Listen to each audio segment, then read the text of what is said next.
E o seu time é dividido de alguma forma em segmento, em cluster? Hoje não. Hoje é dividido só por função, né? Tem SDRs, tem Account Executives para Enterprise e tem Account Executive para canal. Então você percebe que onde eu tenho o meu maior nível de personalização é onde vira o one-to-one, que já é na etapa do Account Executive. O Account Executive não faz ações one-to e o tão pouco one-to-many. Para não dizer que não, a gente faz algumas coisas em escala, tipo resgate de funil. Sim. Todo mês a gente roda uma prospecção em cima de todos os leads que foram perdidos 3 meses atrás.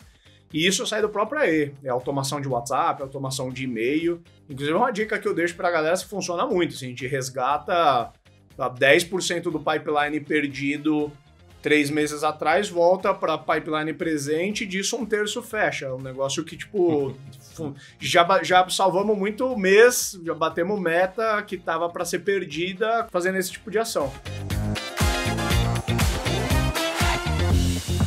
Bem-vindos a mais um episódio do Boi Talks. Hoje o nosso tema é Outbound ou ABM One-to-Many. Então, para tratar desse assunto aí, não sei se pode ser polêmico, para mim é uma questão muito simples. E eu chamei um convidado aí de peso para ter essa discussão junto comigo, que é o Ricardo Correia, da Hamper. Rick, Bora. Seja bem-vindo aí ao Boi Talks. Conta um pouquinho de você aí da Hamper, para a nossa audiência. Bora! Primeiro prazer estar aqui com você, é um grande amigo, empreendedor que eu admiro e gosto de estar junto. Vai ser pacífico o tema aqui, porque a gente já é brother, né? A gente vai encontrar os caminhos de sinergia dos assuntos aqui. É brother, mas não concorda com tudo, né? Brother ele sai na mão do jiu-jitsu também. Mas vamos agregar valor também pra galera que tá na audiência e não vamos ficar concordando nos assuntos aqui, né? Vamos trazer os ângulos, né, de cada um, que eu acho em parte são complementares, em parte são divergentes, que é o que é. Falando um pouquinho sobre mim, eu trabalho há quase 20 anos com marketing e vendas B2B. Eu trabalhei dentro de algumas empresas de software. A minha primeira etapa da jornada foi na área de marketing, né? Eu estudei e ingressei carreira por marketing. Comecei como estagiário, terminei como head. Em 2012 eu era head da Aurum, que foi a minha última experiência. Foi uma experiência relevante. Eu vi uma jornada de uma empresa que estava passando por um turnaround, lançando produto. E a gente estava no epicentro dos assuntos que a gente mais tratou na última década, né? Ali a gente estava começando a falar de inbound, de um outbound mais moderno, de inside sales, customer success. Então eu vivi toda essa jornada no começo, né? Eu vi os orçamentos migrarem de offline para online, eu vi as equipes de field sales sendo pouco a pouco internalizadas e os conceitos que a gente vive debatendo aí, eu vi surgindo e acho que mais do que ver, eu tive privilégio de implementar. E aí, ter vivido isso na realidade, né, me encorajou a empreender, porque eu vi, acho que assim como você, assim como outros colegas da indústria, eu vi que isso era mais do que uma tendência, né, que era algo que ia se materializar, portanto tinha oportunidade de negócio, então eu fui empreender no primeiro momento com o que estava ao meu alcance, que era prestar serviço, basicamente vender a minha hora, né? Vender o meu conhecimento. Então eu peguei basicamente o playbook que eu tinha executado na Aurum e comecei a oferecer para outras empresas como forma de serviço. Isso acabou virando um negócio com uma configuração até um pouco diferente do que eu previa no começo. Eu comecei quase que terceirizar áreas de marketing de empresas de tecnologia. Eu fiz isso por mais ou menos 5 anos. De 2012 a 2017, mas a minha cabeça sempre foi mais orientada para produto do que para serviço. Então eu criei a agência com o objetivo de me financiar e não necessariamente de isso ser o business da minha vida, né? Em algum momento eu tive um falso positivo de que essa ITI, né, que era a agência, seria o business da minha vida, porque assim, no segundo, terceiro ano estava indo muito bem, a gente estava começando realmente montar time e ter um fluxo interessante financeiro e de clientes, mas mais ou menos no meio da jornada já estava evidente que não era o que eu queria. A gente começou a olhar para desenvolver produto. Eu tentei desenvolver um primeiro produto e você vai perceber que a gente tem bastante coisas em comum, né? Eu conheço da sua história, você teve no Startups and Downs recentemente para contar. Eu eu desenvolvi por dentro da agência um produto para resolver uma dor que era minha e não uma dor de mercado. E eu basicamente criei um dashboard porque eu ficava integrando na mão uma planilha online para os meus clientes acessarem. Eu puxava a API do Analytics, do Google Ads, do Unbounce, das landing pages e achava que aquilo tinha um valor tremendo e falei, pô, eu vou produtizar isso daqui e vou vender e ledo engano, né? Fiquei 1 ano desenvolvendo esse troço e morri na praia com o produto, só gastei tempo e dinheiro. E a minha segunda tentativa de desenvolvimento de produto já foi o Hamper, ali em 2016, né? A gente pegou, vamos dizer assim, uma segunda onda de mercado, né? Teve aquela primeira onda que eu comentei ali, 2011, 2012, quando eu empreendi pela primeira vez, era a onda do inbound, né? A segunda onda ali, 2016, 2017, era a onda do vendas B2B, predictable revenue, o outbound modernizado. E ali eu vi que tinha espaço para empreender com produto, tinha uma oportunidade clara, me senti legítimo para isso e investimos no desenvolvimento do produto, que veio a se tornar a Hamper, né? A gente lançou o produto em 2017. O primeiro produto, né, o flagship da empresa, é um produto de prospecção outbound, que eu acho que é o assunto que a gente vai explorar aqui. Mas mais recentemente a gente agregou novos produtos para a oferta, né? Eu tenho uma mentalidade, se eu nunca fui muito apegado à tese, assim, tipo, prospecção outbound. Eu escolhi porque eu precisava adentrar o mercado por algum ângulo, né? E quando eu entrei nesse mercado com produto, não dava para entrar pela categoria de marketing automation, porque a RD já era um bicho muito grande, e não dava para entrar pela categoria CRM, porque já era naquela época um mercado muito congestionado. Então eu vi na prospecção outbound uma oportunidade de entrar num mercado menos competitivo, que aparentemente me possibilitaria uma avenida de crescimento maior, e quem sabe com mais musculatura mais na frente eu conseguiria revisitar a minha ambição de olhar para as outras categorias. E aí em 2012 eu senti que a gente estava prontos para isso, né? A marca estava mais forte dentro do nicho que a gente opera, que é B2B. A empresa estava capitalizada, o go-to-marketing da Hamper é forte. Eu me senti encorajado ali a fazer 2 operações de M&A, que a gente acabou concretizando, e com isso a gente agregou aí para a nossa oferta o CRM e a plataforma de automação de marketing. Hoje a Hamper é o que a gente chama de stack completo, né? O suite completa aí para marketing, vendas, B2B, de uma PME, principalmente, né? É importante registrar isso também, porque muito do que eu vou trazer aqui durante a minha fala tem muita aplicação dentro da vivência que eu tenho. E eu sou muito mais... Assim, a minha jornada ela é 100% B2B, eu entendo zero de mercado de consumo, zero de e-commerce, etc. E majoritariamente para PMEs. Não me considero um especialista assim, em enterprise, em high ticket. Talvez até arranhe alguma coisa assim como entusiasta, mas o meu know-how, a minha vivência profissional está toda voltada para empresas menores. E apesar de você dizer isso, o outbound é muito aplicável ainda para o contexto enterprise também. Também. Né? Mas isso tem um grande porém aí. Talvez quem ouve isso vai falar que eu estou ficando louco, né? Então, eu já vou emendar em uma pergunta. Acho que muita coisa mudou desde o início da Hamper até hoje, não só em produto, mas no mercado também, como o outbound tem que ser feito para funcionar. Como que você descreve hoje as principais características de um outbound que funcione, né? E aí, eu acredito que nesse ponto a gente já sabe que a gente tem um bom alinhamento aí de crenças. Sim.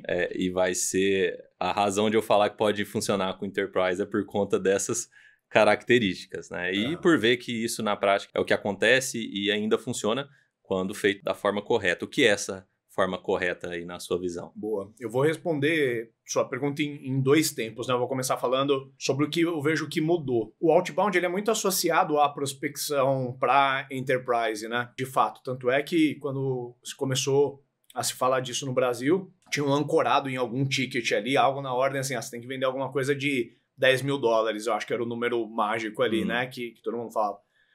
Só que eu acho que com as tecnologias mais recentes, e posicionaria a Hamper uma delas, democratizou muito mais, porque barateou, né? Antes era realmente caro, porque você tinha que ter um nível de estrutura diferente do que você tem hoje, pelo que a tecnologia te possibilita, né? Eu acho que isso é uma primeira coisa. Por outro lado, quando a gente democratiza algo, a gente aumenta o acesso. E aí quem antes estava de fora consegue entrar. E aí vem um pouco mais trago para o momento presente. O que eu vejo que mudou? O canal, como todo canal de marketing, ele entra numa curva de saturação. A gente viveu isso com inbound, a gente viveu isso com Google Ads, a gente viveu isso com marketing de conteúdo. todo canal, se você consegue aderir antes, você bebe água limpa e provavelmente você consegue, eventualmente, até alcançar uma liderança ali, porque você cria um diferencial no teu go-to-market, né? Uma coisa que eu acredito... Baixo esforço, muito. alto resultado. Baixo esforço, alto resultado. Se você conseguir ainda não ir pelo caminho do baixo esforço, mas conseguir realmente fazer o cracking the code daquele canal, você consegue se destacar. Sim. E eventualmente até não tendo o melhor produto, mas tendo o melhor go-to-marketing, você consegue liderar. Por outro lado, na medida que isso vai ficando acessível para o grande mercado usar, a galera satura o canal, né? E o que eu vejo que mudou pouco, cara, infelizmente, eu tenho algum conhecimento de causa para falar sobre isso, porque a gente atende muitos clientes na Humper, né? Muita gente passa pelo nosso processo e eu vejo que o nível de maturidade do mercado sobre isso mudou muito pouco, que é uma coisa curiosa, né? A galera continua ainda querendo resolver um problema complexo de forma simples. Basicamente que é apertar botão, né? A empresa vende mal, não bate meta meses, talvez anos, não tem uma estrutura, um processo de vendas, etc. E acha que vai contratar uma ferramenta que vai resolver, seja de ABM, de outbound ou de inbound, e acha que vai gastar R$1.000 por mês num software que vai resolver todos os problemas, todos os gaps de estratégia, de processo, de gestão de pessoas, e não vai, né? Então eu acho que quase em tom de manifesto aqui, isso infelizmente não mudou. E já que a gente falou de educação, respondendo a segunda parte da pergunta, se eu fosse recomendar para mim o que é o caminho ideal para trabalhar um outbound bem feito, eu começaria pelo porquê, né? O que é a motivação da empresa em implementar aquilo? E eu tenho uma cabeça muito orientada para segmento, né? E eu acho que o B2B, ele é um jogo que deve ser jogado por segmento. Acho importante falar, antes mesmo da gente falar de canal e etc. E eu acredito muito nisso, né? Que você ganha o jogo dominando nicho a nicho, né? Você escolhe um nicho primário, tenta liderar aquela categoria, na medida que você ficar forte dentro daquela categoria, você encontra quais são os nichos adjacentes e expandem para eles, e eventualmente a gente vê na história de sucesso de várias empresas B2B trilharam esse caminho. É raro uma que começou atacando, eu não consigo apontar uma que começou atacando um mercado muito grande, normalmente resolve uma única dor e aí vai expandindo. E quando a gente pensa um segmento ou um nicho, a forma mais rápida de você penetrar é através da prospecção. Você tem em outros canais, conteúdo, influência, etc. Você tem um time to market. Hoje não tem mercado que não tem um índice de saturação que você fala assim, se eu criar um Instagram do zero para esse mercado aqui, eu vou voar. Quer dizer, né? Todos os assuntos estão amplamente cobertos, seja no B2B, no B2C, né? Não tem mais moleza assim na hora de entrar. Então, quando eu penso numa segmentação B2B, eu acredito muito na prospecção como forma de prospectar. E ainda no âmbito estratégico, eu não acredito na prospecção isolada, né? Eu acho que existem outras questões que estão nessa órbita que vão ajudar uma empresa. Então, eu vou usar a própria Humper como exemplo, né? Embora a gente seja uma empresa essencialmente de prospecção, a gente sempre produziu conteúdo, eu sempre me preocupei em construir uma marca forte, porque eu sei que isso vai energizar a minha prospecção. E é muito mais provável que quando alguém do meu time de vendas fizer um contato com uma pessoa que já viu um conteúdo meu de LinkedIn, ou já viu a marca Humper em algum lugar, viu uma palestra nossa em algum lugar, o recall que ele vai ter, a probabilidade de ele reagir positivamente ela é muito maior. Então, acho que isso fecha assim, o âmbito estratégico. No âmbito tático, quando a gente fala em segmento, ainda é uma coisa muito ampla, né? E a galera ainda relaciona assim, não, eu teno meu ICP definido. O meu ICP é escritório de advocacia. Porra, mas tem, sei lá, centenas de milhares no Brasil. Ainda é muito amplo, né? Então a gente tem que pegar esses grandes segmentos e quebrá-los em subsegmentos, né? Ou clusters, para usar um nome mais técnico. Porque isso para mim é a chave para conseguir um nível de personalização que daí talvez aqui a gente começa a caminhar um pouco outbound e ABM, talvez em direções um pouco diferentes. A gente pode entrar nessa temática ou não. Eu percebo que o ABM, ele enaltece mais o lado personalização, enquanto o outbound, ou pelo menos o outbound no estilo da Humper, vai enaltecer mais a escala. Um não ignora o outro, né? Então, quando eu digo, e talvez aí é onde a galera erra muito, né? A galera vai usar um Humper ou qualquer ferramenta análoga e fala, pô, isso daqui é para escala e massifica a comunicação, né? Cria um listão lá de 10 mil contatos e jambra um disparo em cima. Quando pode até dar certo, né? Não quer dizer que vai dar de todo errado. Pode até converter alguns ali que às vezes estava em momento de compra e tudo certo. Agora, sim, isso no Enterprise já é muito mais difícil funcionar, né? Eu também evito falar que não, assim não funciona mais. Sim. Pode até funcionar para determinados contextos, né? Mas se falando de enterprise, se você não fizer esse mínimo aí, que aí, como eu venho da escola IBM, a gente vê isso como o IBM mais massivo possível seria o one-to-many. E isso precisa ser feito no one-to-many, né? Sim. Então, acredito que o outbound, para dar certo para o enterprise, também tem isso como uma boa prática ali básica. Assim, dizer que vai dar certo, talvez lá quando a gente começou, em 2016, 2017, você poderia afirmar que deu certo, porque, pô, eu mesmo fazendo assim, genéricozão, eu tive 10% aqui de taxa de resposta e, pô, tá razoável. Hoje, você conseguir metade dessa taxa de resposta fazendo essa mesma ação, você pode estar feliz, né? Só que você tem que medir o colateral disso, que é a quantidade de pista que você queima, né? Vamos dizer assim, no B2B, normalmente você não tem milhões de contato para queimar. Se você vai para o Enterprise, então, menos ainda, né? Então, se você fizer um negócio muito genérico, disparar não funcionou, acabou o mercado, né? E você faz o quê, né? Então, eu penso muito que não tem mais mato alto, assim, acabou a era do, pô, ainda dá para fazer nesse formato. E eu defendo muito o trabalho mais orientado a clusters e no que eu chamo de personalizado escalável, né? Eu penso com a cabeça de clusters. Eu pego um grande ICP ou um grande segmento, quebro ele em blocos e aí eu penso, mudou, sei lá, qualquer critério, mudou região geográfica. Eu estou prospectando São Paulo ou Minas, eu já adapto o discurso. Por N razões, tanto para aumentar nível de personalização, mas para aumentar também o nível de estatística que eu tenho sobre o que eu estou fazendo, para eu ter efeito comparativo, né? Eu acho que a prospecção outbound, ela tem algumas heranças. Uma delas é a do telemarketing, que vem da derivada do cold call. E outra é que antes de mandar e-mails para prospecção, a turma já mandava e-mail marketing. Então tem uma associação muito direta tipo a disparos, né? Eu disparo e vejo o que acontece.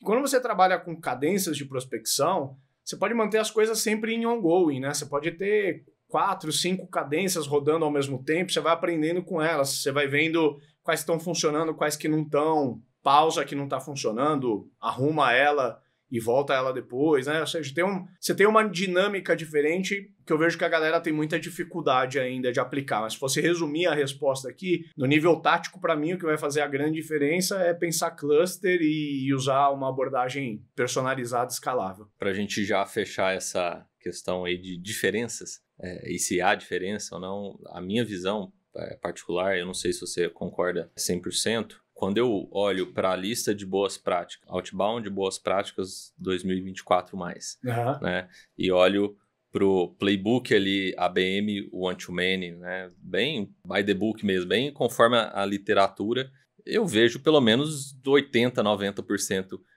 de match ali. Sim. Talvez o que há de diferente é algo que na prática não ia mudar o resultado muito para mais ou muito para menos se você escolhe um ou outro, né? Então, a minha postura em relação a isso, ainda mais por lidar muito com o Enterprise, é que é a mesma coisa. Sim. Então, eu sou em paz, assim, tô super aberto para alguém me convencer ao contrário, mas as conversas que eu tive sobre isso até hoje, eu só consigo ver como uma estratégia só, que pode levar um nome ou outro, não vai mudar muito na prática, porque a forma de ser executado, para mim, precisa ser algum nível de personalização, seguindo bem o que você está falando, multicanal, respeitando onde que o prospect está. Talvez os 10% de diferença aí é mais o quanto você olhou mais para as contas daquela lista com maior cuidado ou não, mas o ABM One-to-Many já sugere que você está olhando muito para o segmento, estudando o segmento. Então, talvez é isso, é o nível de inteligência a mais para a seleção das contas daquele segmento. Sim.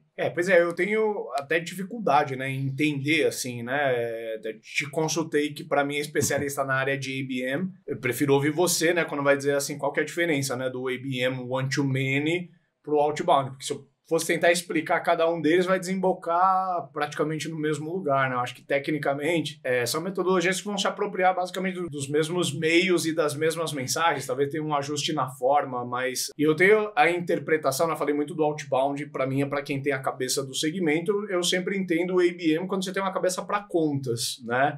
Então eu penso algo como... Por isso que algumas pessoas falam que não existe o One-to-Many, isso é comum de se ouvir, ou que, para mim a ABM é one-to-one, o resto é outbound. Também é comum.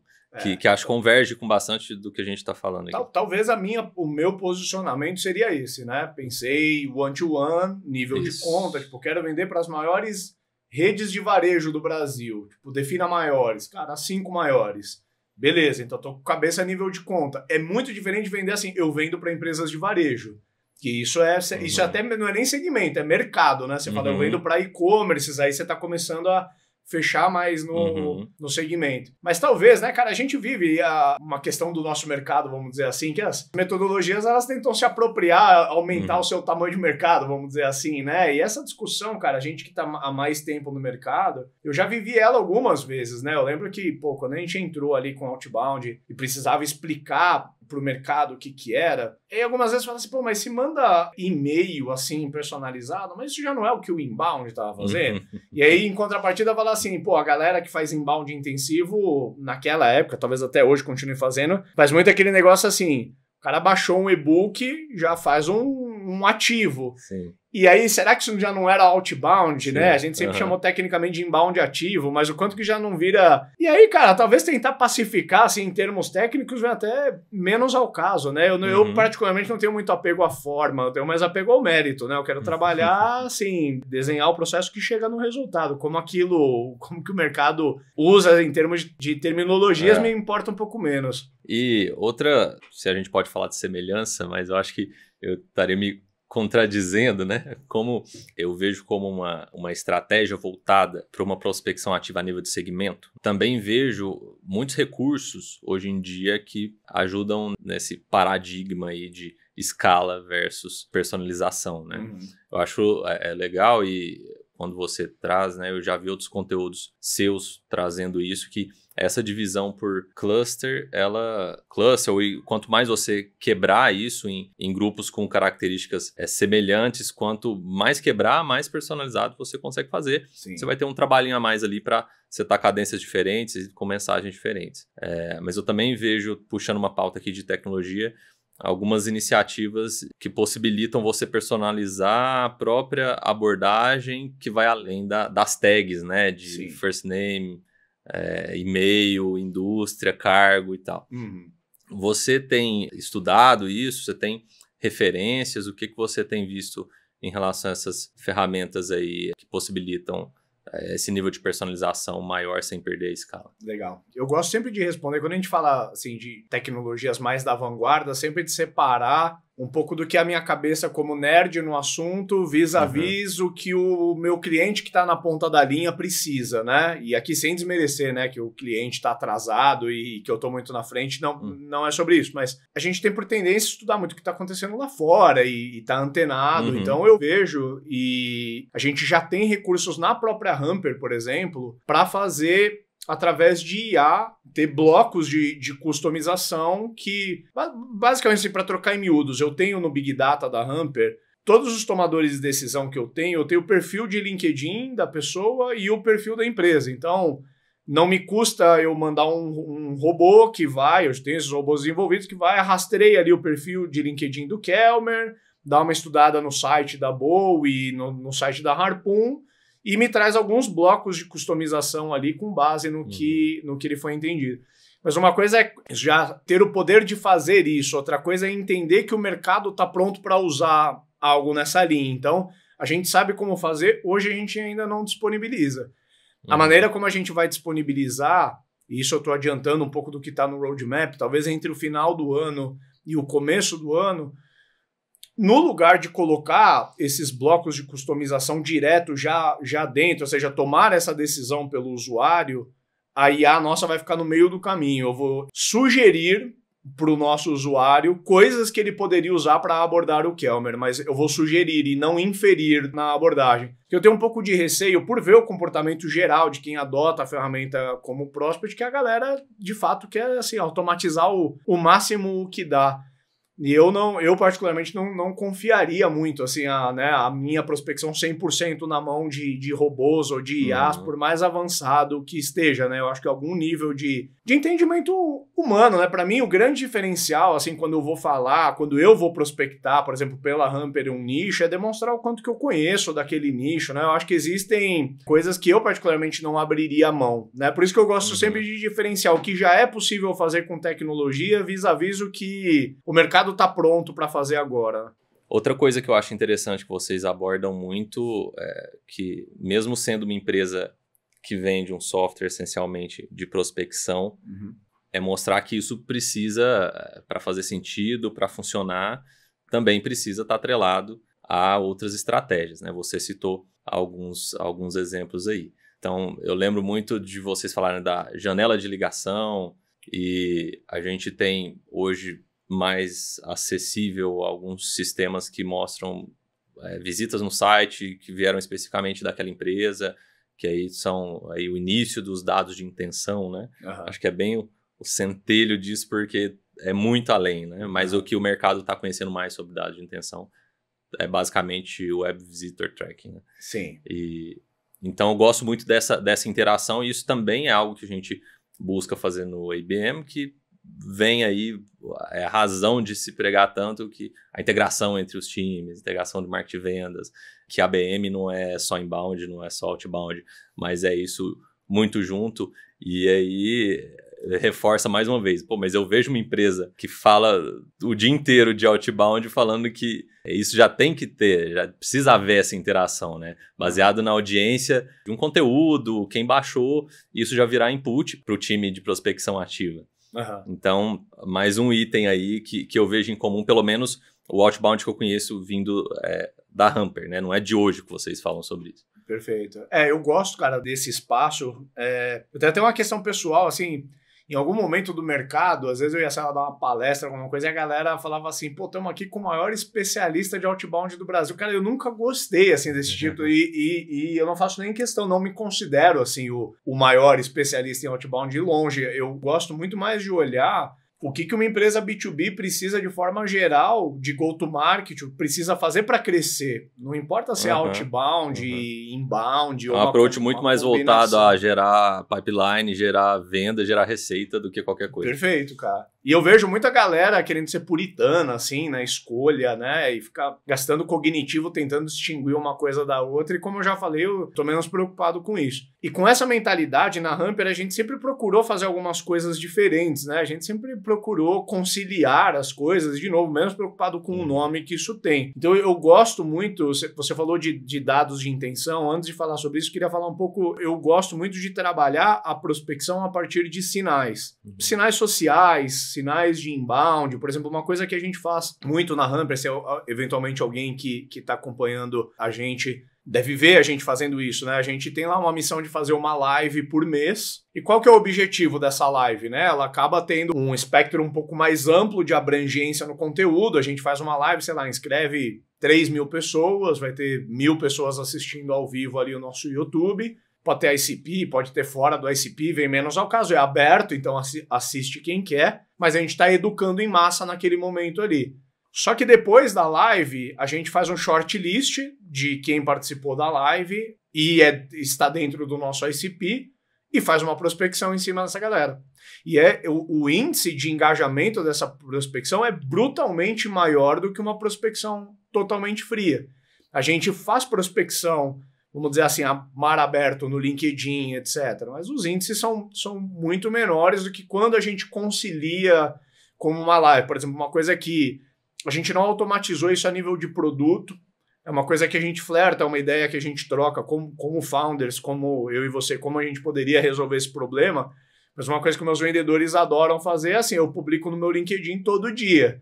E a galera que comenta, que curte, muita gente é a ICP da Humper. E o vendedor, ele vai, abre lá todo mundo que curtiu, pega quem é a ICP, manda DM pro cara, e fala, pô, eu vi que você tá acompanhando os conteúdos do Rick, você já viu que ele tem também um podcast? Cara, se precisar trocar ideia, aprofundar mais no assunto, tá aqui minha agenda, e dá resultado, né? Hoje a gente ainda não não concebeu muito bem a jornada de como automatizar, a gente nem sabe se esse é o caminho, né? Se a gente vai automatizar como produto ou não. Mas é mais um approach de outbound a partir de sinais, né? Eu gosto muito dessa componente, porque para mim, quanto mais contexto você tem, maior a chance de conexão. Isso me leva para falar um pouco, você comentou, acho que uma outra discussão que está em pauta, ela não é nova, mas ela continua em pauta, é se cold call funciona ou não, né? Eu sempre tive um posicionamento muito contrário a cold call, por nunca ter tido uma experiência positiva sequer. Eu nunca fiz cold call, eu já tive um time de cold call na minha época da aula, o cara foi péssima experiência, definitivamente não era o que eu queria fazer da minha carreira. Logo, eu nunca incentivei o meu time a fazer. E quando eu tive a oportunidade de ter um produto, eu naturalmente escolhi ter um produto que não ia ter como princípio um trabalho que eu não acredito. Quando eu digo que eu não acredito, é uma opinião pessoal. Vai ter gente que vai falar, pô, a minha empresa faz cold call e funciona. Cara, super respeito. Mas eu continuo não gostando, né? Eu continuo não querendo fazer um produto para isso. Mas eu acredito muito na ligação, em prospecção. E acho que a ligação baseada em sinais, ela vai ter uma chance muito maior de conversão. Então, se pega um processo de cold call, ele vai, por definição, botar alguém ali para fazer essas 100 ligações por dia, quase que de forma randômica. Pode ser uma lista dentro do ICP, mas tudo bem, você tá ligando ali, você não tem uma puta ideia do que tá acontecendo com a pessoa que tá do outro lado ali. Você simplesmente liga e vai na tentativa e erro e torce para de 100 que você ligar um, conectar ali, você conseguir ter um blá com ele. E o que a gente procura fazer na Hamper é, no lugar de ligar para 100 por dia, por que você não manda 100 e-mails para essas pessoas? E aí, dos 10 que mais interagirem, no momento que ele interagiu com o e-mail, aí você liga. Eu não tô falando que você vai ligar e vender. Tá muito longe da venda ainda. Mas para mim é muito mais provável que você conecte com os 10 ali que deram algum sinal de interesse ou algum sinal de engajamento do que ligar para ser randômico. Então, ter essas triggers em mente é uma coisa que, para mim, sempre ajudou a gente a pensar um pouco o outbound, puramente do outbound frio, que é o que a galera normalmente atribui, né? Isso também tem relação, a gente está pregando os mesmos princípios por playbooks diferentes. Né? A gente explica isso como etapas da jornada, né? A primeira awareness, a segunda relacionamento. Para uma passar para a outra, tem que ter um gatilho, que pelo menos na Harpoon é chamado de score de awareness. E o score de awareness são esses sinais, basicamente. Então, interações da empresa no LinkedIn Ads, que pega automaticamente e já conta ali na plataforma e passa para um racional de score por tipo de interação. Então, impressão tem um score, clique, interação com anúncio tem um score maior, sinais de visita no site, e-mails abertos, tudo isso gera um score de awareness. E aí, a ligação que está lá na etapa 2, que é de relacionamento, ela só pode acontecer desde que essa conta atinja um corte ali de awareness. Então é exatamente a mesma coisa, talvez com um pouquinho mais de cálculo, um pouquinho mais de número por trás, mas que o resultado final vai ser o mesmo. Perfeito. Bem sofisticado, inclusive, né? Eu penso muito, né, cara? Eu vejo a discussão muitas vezes sobre prospecção, fala muito tipo de, mas funciona. E não olha muito para os colaterais que isso gera, né? E eu gosto da definição que você trouxe, por exemplo, só pode ligar quando atingir um determinado score, porque, cara, qual a chance de você queimar um contato, entendeu? Total. Um contato, você fechar uma porta numa empresa que era target, porque você meteu o pé pelas mãos e estava ansiosão com a meta de vendas lá, ligou e queimou cartucho. E no B2B, principalmente se você tem um driver mais por conta, e aí a gente assume que você não tem um tamanho de mercado muito grande, você não pode se dar o luxo de ficar queimando o cartucho, né? Você pode ir fazendo no método errado e em um mês você acabou o mercado. Total, e assim, dependendo do nível o quão enterprise é essa venda, às vezes isso vai ditar o quão longa vai ser o tempo de jornada da conta em cada uma dessas etapas. Quanto maior, tende a ter um prazo maior em cada etapa, né? Então, na etapa de relacionamento é muito comum. Na nossa estratégia de Boi, por exemplo, eu vejo isso acontecer. Tá ali na etapa de relacionamento e rodando, e rodando, e rodando, e aproximando cada vez mais, mas não teve... E aí talvez seja outro gatilho para passar para a etapa seguinte, que seria consideração, né? Não teve um sinal, o relacionamento existe, a conta é ICP, mas não teve nenhum sinal ainda de iniciativa prioritária do que a gente vende, né, por meio daquela pessoa que ela é decisora sobre aquele assunto. Então, a gente só continua mantendo o relacionamento ali. E quando surgir, a gente já é top one ali no share of mind. Perfeito. De quem pode ajudar naquilo ali. Tá? Inclusive, é muito comum de partir da pessoa. Porque às vezes ela não demonstra um sinal, mas como ela sabe que aquilo é um assunto em discussão na empresa, ela mesmo busca, não, deixa eu entender melhor, né? Me mostra aí mais sobre a ferramenta. Então, vira inbound no meio de uma estratégia. Sim. No olhar amplo da estratégia, ela é de prospecção ativa. Sim. Mas, respeitando essas etapas, no meio ali vira uma levantada de mão, né? De Perfeito. Um relacionamento iniciado. Perfeito. E ouvindo você falar, a gente está falando muito assim da prospecção, da abertura de contas, orientada assim ao que pode trigar, né? O que pode originar uma prospecção. Pode ser, vou fazer uma segmentação aqui e fazer uma prospecção fria, pode ser a partir de sinais, que já é um pouco mais, é menos fria, já é mais morna. Queria falar um pouco do outro lado, que é uma coisa que a gente tem olhado muito na nossa estratégia da Humper, que eu tenho acreditado um pouco menos em uma jornada de prospecção onde o objetivo é quase forçar a levantada de mão. Onde o objetivo é assim, eu tento tirar o Kelmer, que nunca conversou comigo, de uma relação completamente fria para um cara interessado em falar com o meu account executive numa call amanhã. Eu acho essa pedida muito alta, né? Eu acho que a galera que prospecta faz uma prospecção com um objetivo muito de venda direta. E vai muito pro tudo ou nada. Tem aquela história da pirâmide lá, que todo mundo gosta de falar, eu esqueci o nome do camarada que vem menos ao caso, que vai te falar que só 3% do teu mercado tá pronto para comprar e os outros 97% você vai impactar, vai ser um furo na água, né? Então eu acho que esse approach muito direto de venda também queima a pista. E uma coisa que a gente tem olhado muito na Humper é como que a gente muda o CTA do que a gente prospecta. Cara, encher funil, encher pipeline de account executive são outros caminhos. Tem a levantada de mão do nosso site, a gente tem outras jornadas.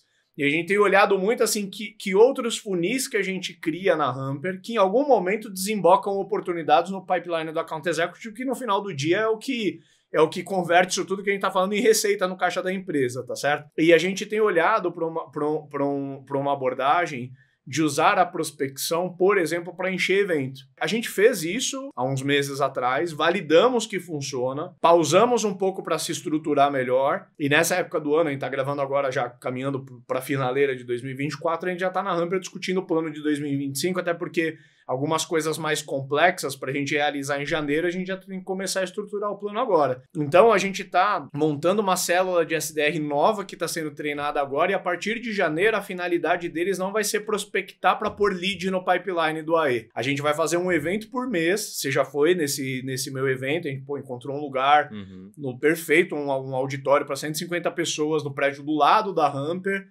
rodamos o playbook, funciona, cabe no caixa, enfim, a gente vai fazer uma edição dessa por mês. É um evento que tem conteúdo por princípio, mas é um conteúdo diretamente ligado ao que a Humper faz, não é conteúdo por conteúdo, tipo, vou trazer um gringo aqui para vir falar de um assunto, e nada contra também, mas é um evento mais fundo de funil, vamos dizer assim, não é um evento de demonstração do produto, mas são conteúdos diretamente ligados ao que a gente faz. E no lugar de fazer uma prospecção fria de LinkedIn, para pôr uma pessoa no pipeline do AE, a gente vai ter, a meta do SDR é lotar a sala de evento. E aí quem for ao evento vai ter contato com a marca, vai ter contato comigo, com as pessoas que trabalham na Humper, e tiver num momento de compra, aí vai pro pipeline do AE. Só que indiretamente a gente cria um impacto muito maior, porque eu posso ter de 150 pessoas que eu coloquei, só 10 estavam prontas para comprar, mas eu eduquei, eu impactei positivamente os outros 140. Então a gente está olhando muito para isso também, muito para como que a gente muda o CTA para não ser só assim, cara, eu vi você, papapá, acho que tem fit, posso te ligar amanhã? A resposta é não, né? Não, ninguém tá querendo falar com o vendedor assim, que vontade de falar com o vendedor da Humper agora, né?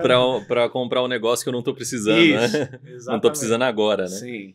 Basicamente você tá esquentando mais essas pontas na etapa de relacionamento e awareness também, dependendo, talvez no evento aí passa a ser relacionamento, porque já é um contato mais 1 a 1 ali, pessoa com pessoa.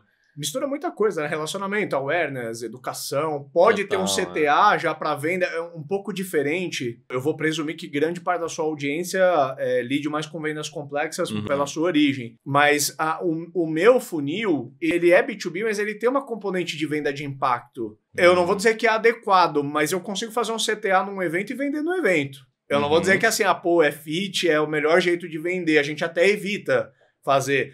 Eu faço um CTA num evento, eu não vou vender no evento, eu faço CTA para isso ir para o meu pipeline, eu vou manter uma condição comercial, mas eu não quero que a pessoa compre na hora por impulso, que o risco de ela cancelar depois. Mas é quase que em um dia de evento eu consigo viver quase a jornada inteira do meu cliente. No meu ciclo de vendas, que ele é mais abreviado, né? Eu consigo fazer quase a jornadinha inteira dele lá. Se o cara se empolgar muito, ele passa o cartão de crédito lá mesmo.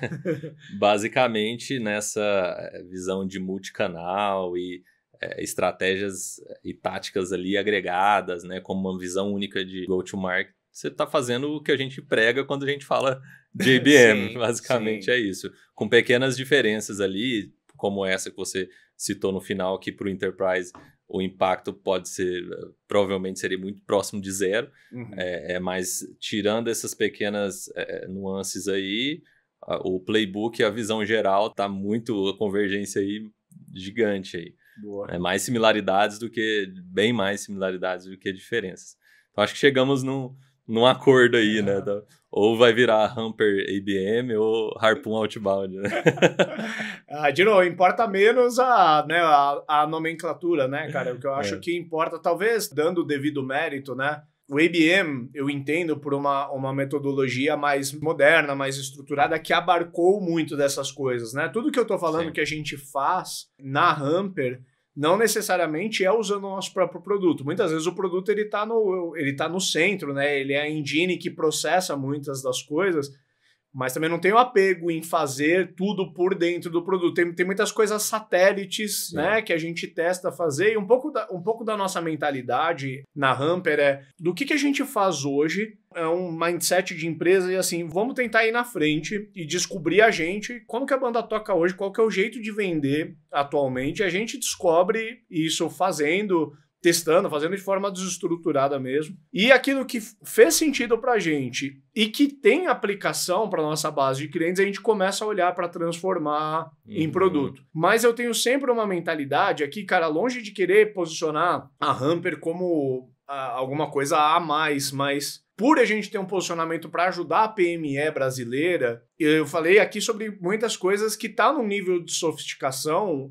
muito à frente do que o meu cliente médio é capaz de absorver. O meu cliente médio não tem capacidade de fazer um evento por mês, por exemplo. Então talvez ele não consiga ter esse CTA que eu falei. Talvez ele conseguisse fazer uma live, porque a barreira de entrada é menor, mas tem uma complexidade digital. Então, assim, a gente tem um pouco dessa sapiência também de entender assim, o que a gente vai colocar no produto que não vai confundir, ou não vai ser complexo, ou não vai estar além do que o perfil de cliente que a gente atende hoje precisa. Total. Eu vejo, só para fechar nessa parte, quem consome IBM, por definição, empresas mais estruturadas, tem uma área de marketing, de vendas, se elas são sinérgicas ou não sei, mas que consegue absorver esse tipo de coisa. Então, marketing tá ali pensando no evento, enquanto vendas está pensando na abordagem, a gente consegue orquestrar uma série de coisas acontecendo ao mesmo tempo e centralizar isso dentro de uma plataforma. Eu vejo, admiro, reconheço que existe já mercado pronto para isso. Quando a gente vai para o grande mercado no B2B, pensa na cauda longa da PME, cara, a galera tá anos-luz para trás disso, né? Tem uma outra visão que pode ser sinérgica também aí para a estratégia de vocês e que envolve o one-to-many, o outbound versus o one-to-one, inclusive, que é a empresa que precisa fazer o one-to-one, ela tem meio que um caminho principal que... Beleza, one-to-one, você está começando agora, então faz um volume menor de contas, reduz a complexidade para você testar. E às vezes vai lá, 4, 5 contas. Então, vamos falar aí que numa quantidade muito pequena de contas, às vezes se sua conversão não for tão alta assim, talvez ela pode ser 0. Sim. Porque não vai converter nenhuma de 4 ou de 5 contas. E isso a gente já está considerando que a seleção de contas ela foi correta, né? Então, você realmente considerou critérios muito válidos para selecionar aquelas contas. Porque se descobrir depois que teve alguma falha na seleção, no estudo de CP, ou levantamento ali de potencial de retorno por conta, e descobrir isso lá na frente, ferrou mais ainda, né? Então, a gente vem trazendo um approach como alternativa de fazer uma estratégia para uma gama ali, um volume maior dos ICPs, podendo ser o one-to-few ou inclusive o one-to-many, e baseado no sinal também a gente mandar para o one-to-one, e já que a gente mandou para o one-to-one, a gente vai ter que estudar essa conta para ter uma abordagem one-to-one, né? Fazer o planejamento para aquela conta, e aí é indiscutivelmente um approach ABM, one-to-one, ponto final, mas baseado num gatilho que vem lá de uma estratégia um pouco mais massificada e um pouco mais genérica se comparado com o one-to-one. Isso a gente vem trabalhando, vem fazendo sentido, e pelo playbook que você falou isso, você tem alguma conta estratégica no meio desse seu ICP gigante, não sei até quando que vai ser o ticket médio, mas pode ter encaixe também, inclusive, com sua estratégia. Sim. Na minha estratégia, mesmo contas que seriam tidas como enterprise, eu não consigo me permitir ter uma complexidade de venda muito grande, porque a elasticidade do meu ticket vamos dizer assim, se o meu ticket médio é R$1.000, a dispersão de um cliente muito grande é um ticket, sei lá, de R$5.000. Pô, é 5 vezes maior do que a média. Ali, né? Mas ainda assim, eu não posso pegar um avião e visitar essa empresa em Salvador, eu derreti a minha rentabilidade já, né? Então, tem um pouco dessa componente. O que não significa que em alguns estágios da minha jornada a conversa não vai ficar one-to-one, né? Então, assim, né? Dependente do caminho, da estratégia que a empresa segue, como que eu gosto de organizar as coisas que a gente faz, né, na Hamper? Um pouco a cabeça do marketing está mais orientada para o mercado que a gente atua, para os segmentos que a gente atua e como que a gente educa em massa. E como que a gente captura quem está pronto para comprar, que é quem tem intenção. Então, um pouco da conversa na área de marketing é isso. O que a gente está fazendo é lives, eventos, conteúdos, LinkedIn, influência, coisas que têm uma abrangência maior. E garantir que, assim, aonde tem demanda pronta para capturar, eu tô nesse pool de alguma maneira, que é um Google Ads da vida. Eu quero garantir que quem procurar software de prospecção agora no Google, a minha loja está aberta para esse cara encontrar. E isso é atribuição do marketing. Já no nível de prospecção, a gente já vai mais para o one-to-few, que já não dá mais para botar a equipe de SDR, é até custoso, mesmo com automação, fala com o mercado aí. Você vai falar com esses grupos, ou clusters dentro do ICP, ou baseados nos sinais que a gente já falou. E o seu time é dividido de alguma forma em segmento, em cluster? Hoje não. Hoje é dividido só por função, né? Tem SDRs, tem Account Executives para Enterprise e tem Account Executive para canal. Então você percebe que onde eu tenho o meu maior nível de personalização é onde vira one-to-one, que já é na etapa do Account Executive. O Account Executive não faz ações one-to-few, tampouco one-to-many. Para não dizer que não, a gente faz algumas coisas em escala, tipo resgate de funil. Todo mês a gente roda uma prospecção em cima de todos os leads que foram perdidos 3 meses atrás.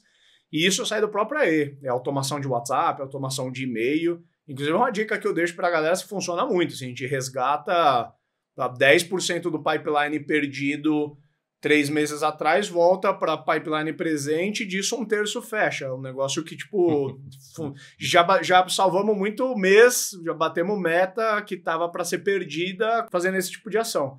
Mas a mentalidade do Account Executive já é muito mais one-to-one. Não no nível de estratégia, como se fosse direcionado para a conta, mas a conversa ela já é individualizada. Legal. Acho que o tema do podcast vai ter que sofrer uma adaptação de outbound ou one-to-many e go-to-market da Hamper, porque você trouxe bastante insumo, né? Aí que eu acho legal, né? E tem muito a ver com o que a gente prega mesmo, de colocar as estratégias, a estratégia como um todo e as táticas, seja de marketing, seja de vendas, para conversar e trabalhar junto, né? Então, você deu vários exemplos aí de gatilhos e sinais que vêm da outra área, né? De vendas para marketing ou de marketing para vendas e que está fazendo sentido para vocês, mesmo que um nível mais sofisticado em relação, talvez, à sua carteira, mas Para as enterprises, super encaixa. Sim. Super encaixa. Sim. Ou pelo menos a maior parte, né? Essa, por exemplo, o pipeline de 3 meses atrás. Pô, dependendo do nível ali da venda enterprise, cara, vai ser... Se você perde aquele deal ali, vai ser daqui 1 ano ou 2 e não tem jeito. Mas você vê que a dica ela tem aplicação, só tem que ajustar para a realidade da... Pô, resgata o de 9 a 11 meses atrás, né? Perfeito. Ou de 10 a 13 meses atrás, né? Sim. Pode estar em período de renovação. Muito embora, tem muita venda complexa também, que o período mais atrituoso é logo depois da venda. Por exemplo, né? Tem muita empresa que contrata um ERP e aí o maior índice de insatisfação é ali segundo ou terceiro mês, porque já pagou a fatura caro pra caramba, o ERP tá mal e porcamente implementado, tá dando muito mais dor de cabeça do que solucionando, e às vezes teria até espaço para de repente tentar reverter ali, né? Então... É o que muito vendedor fala, que, pô, como que ele gera resultado. Cara, ele continua acompanhando o cliente mesmo que deu lost ali no pipe, ele continua mostrando que ele tá ali. Pô, tô aqui para ajudar, dependendo do que acontecer aí, conta comigo. E disso aí vem negócio também, né? E nessa mentalidade do que a gente tá falando agora, né, eu acho que seria tema para um outro podcast, porque a gente falou muito aqui sobre aquisição, né? Várias formas de aumentar volume de pipeline no final do dia. Você tem várias outras coisas para maximizar a pipeline, maximizar conversão, resgatar oportunidade perdida, assumindo que grande parte da galera tem receita recorrente, pensar em outras coisas para expandir, para ter cross, mas daí ficaria muito, mas é importante trazer essa provocação, porque o mercado olha, e eu vejo que as conversas de pessoas como a gente, que se posicionam publicamente, falando, gira 90% em torno de aquisição, né? O mercado ainda é muito viciado em geração de leads, pouquíssimo viciado em eficiência comercial, retenção e outras coisas, né? Cara, de eficiência comercial, realmente dá para falar mais 1 hora só disso. Tranquilamente, né? Cara. E como a gente já teve troca sobre isso, você me mostrou algumas coisas e eu já vi alguns conteúdos de vocês que, cara, beleza, com o mesmo volume que tá entrando, você faz gerar muito mais receita ali no final, né? Total. Boa, fica para a próxima essa aí. E, bom, você tem mais algo que você vê como essencial aí sobre esses temas ou uma visão final aí, uma dica final? Eu vou trazer um olhar talvez para a parte mais complexa e que a gente não falou dela porque a gente escolheu focar muito na parte do processo da metodologia, que são as pessoas, né, cara? Eu acho que tem aí uma variável nessa estratégia toda que é a variável, né? Ela é a mais difícil, né? E eu acho que se tem uma coisa que na Hamper a gente se preocupou desde sempre, foi assim, cara, a gente precisa ficar bom nesse troço, porque se a gente é a empresa que tem um produto para isso e vai servir de vitrine para os nossos clientes, a gente tem que ser nerdola no assunto, né? A gente tem que ser criativos aqui dentro. E a Hamper, pô, não é uma empresa grande, não é uma empresa que tem um orçamento abastado, a gente não está capitalizado nesse momento, do ponto de vista de ter levantado o round, alguma coisa assim. E a gente continua ali, cara, cavando o nosso lugar no mercado, mas eu atribuo muito esse mérito à maneira como a gente lida com o assunto pessoas ali dentro. Eu digo isso, cara, porque eu vejo a maioria das empresas falando e se degladiando sobre assuntos que a gente fez questão de pacificar lá atrás, sabe? Aquela história da área de SDR que parece um moedor de carne, aquele negócio a velha treta do marketing e vendas. Cara, eu sou tão tranquilo em não ter que me preocupar com essas, vamos dizer assim, bobagens, né, cara? Eu acho que se você não supera esses itens, é um diálogo que eu tenho com a minha equipe, porque vez ou outra a gente entra em rotas de conflito e faz parte também. Eu sempre trago à tona pra minha galera, assim, galera, se a gente viver em guerra civil aqui dentro, a gente não cresce, é só olhar para as nações. Nação nenhuma prosperou enquanto estava em guerra civil. Só prosperou quando pacificou internamente, o ofensor virou externo. Então eu sempre trago para minha galera assim, galera, o ofensor não é a área vizinha aqui, né? O ofensor da área de marketing não é a área de vendas, é o mercado, é o CAC que tá alto. São esses problemas que a gente tem que resolver. Então parece uma coisa meio óbvia, mas é uma mentalidade, cara, de quem vai pilotar esse tipo de estratégia, quem vai estar na ponta da linha. Não adianta só a gente como founder, como CEO, ter na nossa cabeça toda essa estratégia que é bonita pra caramba e a gente, pô, viaja para fora e ver o evento, que está na vanguarda, ler os melhores livros, se quem está na ponta da linha não está preparado. Então, acho que o maior desafio, cara, no frigir dos ovos, é como que a gente faz fluir e nivela o conhecimento da galera que está na ponta executando, sabe? Eu vejo as empresas gastando muito tempo em cima disso. Tá todo mundo assim atrás da metodologia da vez ou da ferramenta da vez. Ninguém está muito preocupado em capacitar o time interno, em criar os alinhamentos entre as áreas, mas no frigir dos ovos é isso que vai possibilitar. Só tem esse caminho, né, na minha opinião. Só dá para fazer isso através de pessoas, né? E se a gente subestimar a complexidade envolvida em ter pessoas executando esses processos complexos que a gente estava falando aqui e achar que estagiário, mão de obra barata, sem o pejorativo aqui, vai resolver o problema, tá completamente enganado, né? Tá completamente subestimando a complexidade do problema.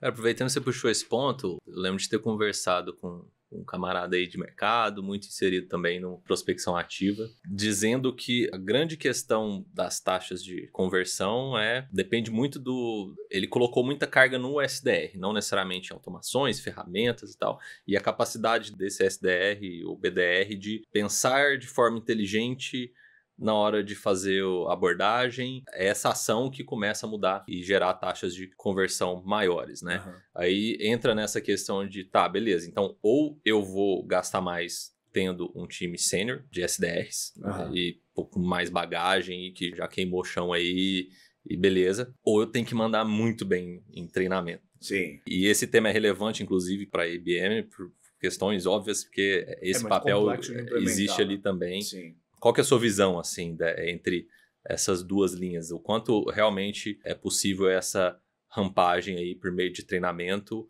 esse SDR conseguir ter taxas acima da média e atingir esses resultados melhor? Eu acho que você acertou no alvo, cara. Assim, só tem 2 caminhos para você ter gente boa para executar o processo. O primeiro deles eu sou um pouco mais cético, não cético porque eu não acredito que é possível no mercado, mas cético porque eu não consegui fazer. Mesmo em momentos que eu estava alavancado com grana, pode ter a ver com a cultura da Hamper. Nunca funcionou para mim trazer estrelões de mercado. Tipo, pega assim, as empresas mais hypadas, você pode assumir por princípio assim, nossa, se veio do Nubank, do iFood ou de qualquer outra empresa legalzona, vai dar certo aqui. Cagada. Toda vez que a gente trouxe medalhões, puta, não deu fit cultural. No fundo, se bobear, o camarada manjava menos do que a minha galera que estava ali, na maioria dos casos. Então, a gente sempre se assumiu como uma empresa formadora mesmo. Só que não dá para você se assumir só da boca para fora. Você tem que ser, de fato, uma empresa formadora. E isso é um exercício contínuo, né? De treinar a galera, de contratar gente muito mais pela pessoa e pelo nível de interesse que ela tem em se desenvolver e formar a pessoa dentro de casa, mas tem que ter essa dedicação, né? Então a gente sempre se preocupou muito com o processo de onboarding, com o processo de treinamento contínuo, e aqui eu não falo treinamento sala de aula, é mais um desenvolvimento contínuo mesmo, de vivência, de feedbacks rápidos, de convivência líder e liderado bem próximo para acelerar muito contexto. Se eu quero que a galera que trabalha comigo tenha insights de trabalho próximos do meu, eu preciso nivelar conhecimento com eles. Não adianta toda a estratégia da empresa estar guardada dentro da minha cabeça ou no manual que está dentro da minha gaveta que só eu acesso e esperar que a minha galera vai ter insights estratégicos. Se eu quiser que eles tenham, eu preciso dialogar sobre a estratégia da empresa com o meu time. Então, isso é uma coisa que eu procuro exercitar constantemente. E agora, respondendo de forma mais direta, eu não vejo isso acontecendo em muitas empresas, sabe? Não dá para generalizar, eu acho que tem muitas empresas no Brasil que fazem, mas eu acho que a maioria não. A maioria vê ali a área de SDR, a área de vendas de forma geral, como bucha de canhão. Vou contratar uma moçada aí, cara, o trabalho de vendas é ligar, entendeu? Cara, esses discursos que eu não compro, é o PPT, cara, isso pra mim reduz o papel de vendas a uma coisa tão simples e tosca que não é. Talvez até o mercado gostaria que fosse assim, mas não é, cara, não adianta. É um trabalho intelectual. E como tal, essa galera tem que ser desenvolvida, tem que ter contexto, e eu não vejo as empresas ainda preocupando com isso, sabe? Eu acho que a galera quer resolver o problema de SDR ali, gastando o mínimo possível, contrata a moçada ali início de carreira, dá um computador com telefone para eles e uma meta para bater e chicote na mão e vamos ver onde dá. Cara, eu costumo puxar 3 highlights caminhando para o final e esse não tem como estar fora, assim. Sobre empresa formadora, e são highlights meus mesmo, então Legal. tem toda a influência do meu viés, e talvez por eu estar também aqui na Boa e Harpoon com desafios em relação a isso, e algo que a gente precisa implantar mais forte na cultura. Então, assim, sem dúvida, um highlight é sobre empresa formadora.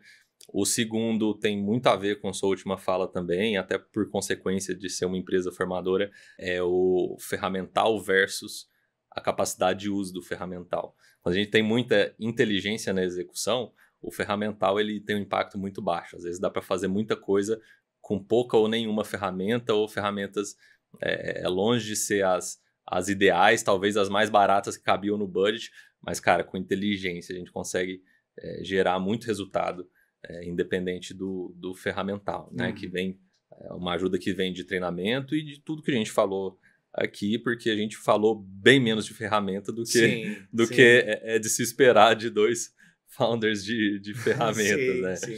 Então, mas eu prego muito isso também, que é muito mais a inteligência do que qualquer outra coisa. Boa. E o terceiro, para mim, já é clichê. Eu acho que no último episódio eu trouxe esse como um highlight também, mas acho que não tinha como não ter aqui na nossa edição, que é não haver silos, né, entre os times. Então, que foi um exemplo claro e real do quanto é possível e mais benéfico e vai favorecer mais o resultado quando tudo tá junto, né? Tudo, se fosse desenhar isso num diagrama, ia ter seta para todo lado e vai e volta e um monte de gatilho. Sim.